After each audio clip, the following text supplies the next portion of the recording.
C'est un endroit qui se mérite, qui se découvre en cheminant le long de la rivière.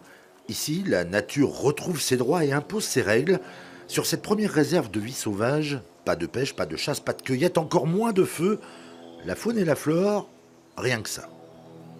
On veut des noyaux entièrement préservés. Alors des gens nous disent c'est la nature sous cloche, mais au contraire, on la laisse libre. Donc ça veut dire qu'elle évolue. Elle n'est pas du tout, elle est vivante. Le castor pourrait revenir un jour ici. Enfin voilà, on laisse tout faire. Donc c'est le contraire d'être sous cloche, c'est très très très vivant.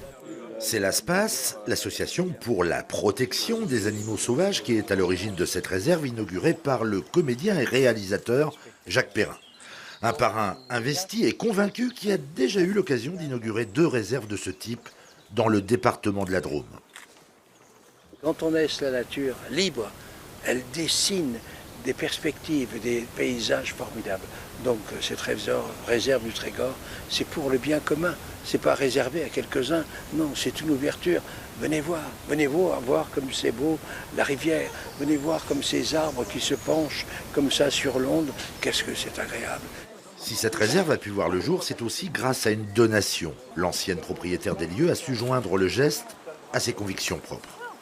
Donc j'ai toujours admiré la nature, j'adore les grandes promenades, je suis une grande marcheuse. Et donc voilà, je trouve que l'homme détruit la nature. Pour moi, enfin, c'est un prédateur.